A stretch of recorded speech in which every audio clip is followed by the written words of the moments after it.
The story of Moses begins in a time of great sorrow. The Israelites, God's chosen people, were enslaved in Egypt. Pharaoh, the ruler of Egypt, feared their growing numbers. He ordered that all newborn Hebrew boys be thrown into the Nile River. This cruel decree cast a shadow over the land.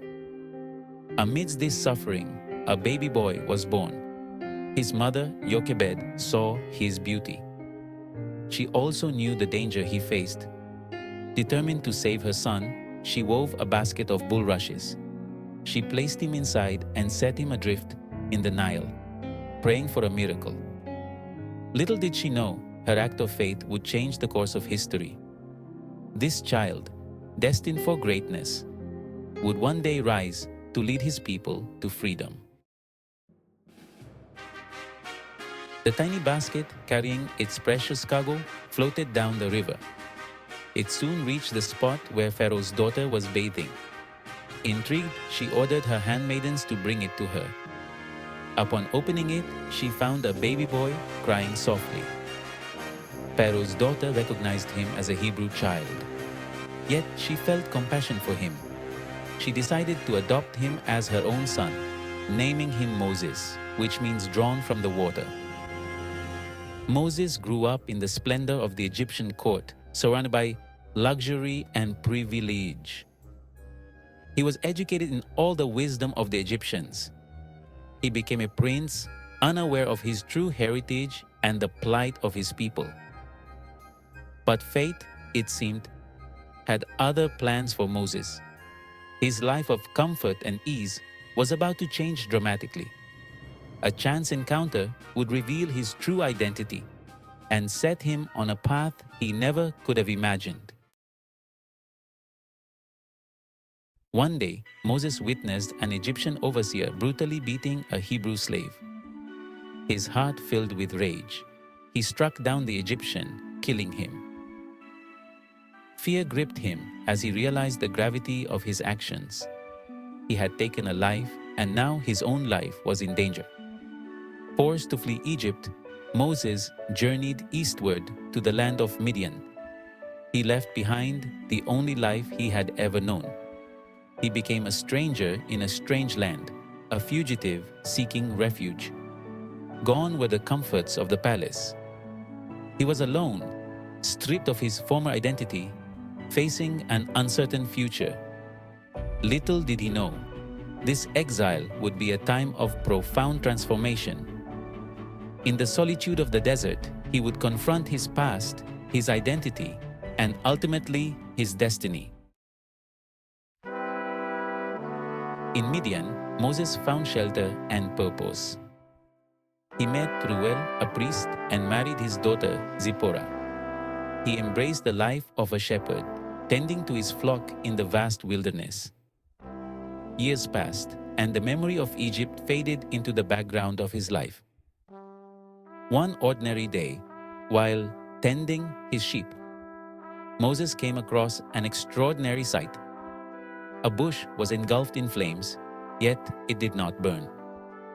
As he approached cautiously, a voice called out to him from the midst of the fire. It was the voice of God. God revealed to Moses his true calling. He was to return to Egypt, confront Pharaoh, and demand the release of the Israelites from slavery. God promised to be with him every step of the way.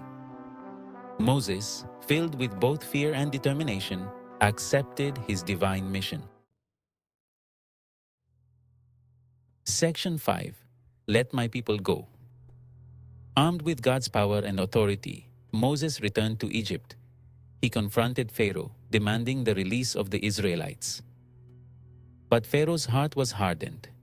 He refused to listen to Moses, even after witnessing a series of devastating plagues that God unleashed upon Egypt. The Nile River turned to blood.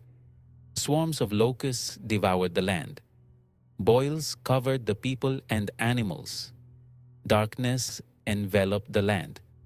Still, Pharaoh remained defiant.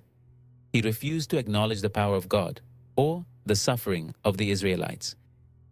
With each plague, the cries of the Egyptians grew louder, but Pharaoh remained unmoved.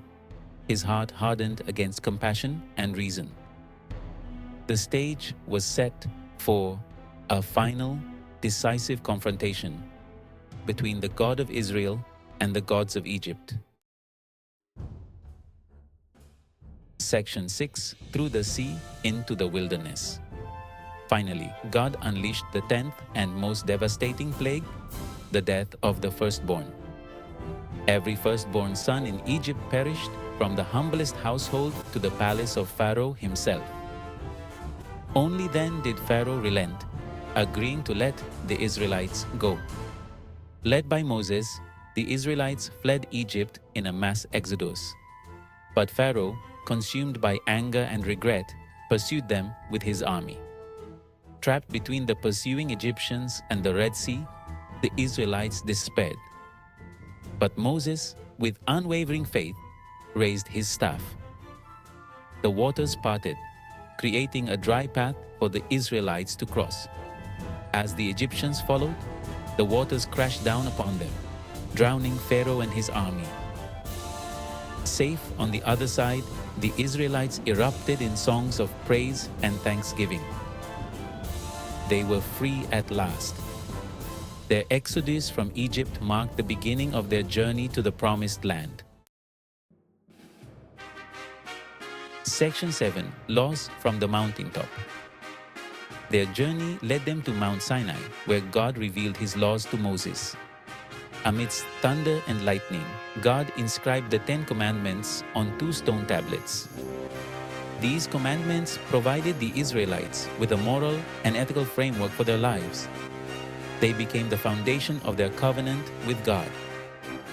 For 40 days and 40 nights, Moses remained on the mountain, receiving instructions from God.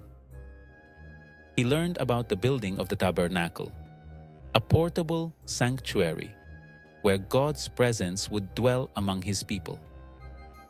He received detailed laws governing every aspect of their lives, from worship and sacrifice to social justice and personal conduct. The giving of the law at Sinai was a pivotal moment in the history of the Israelites. It marked their transformation from a group of former slaves into a nation governed by God's laws. Section 8, Leading with Patience and Frustration. Leading the Israelites through the wilderness proved to be a daunting task for Moses. They were a stubborn and often rebellious people, prone to complaining and doubting God's providence. They longed for the comforts of Egypt, forgetting the hardships they had endured. Time and again, they tested Moses' patience. They questioned his leadership, grumbled about the lack of food and water, and even yearned to return to slavery in Egypt. Yet, through it all, Moses remained their faithful shepherd. He interceded on their behalf before God, pleading for their forgiveness and guidance.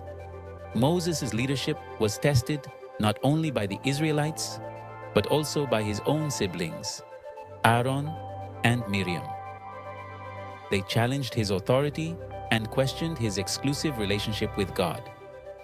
Despite these challenges, Moses remained a beacon of faith and perseverance, demonstrating unwavering commitment to God and his people.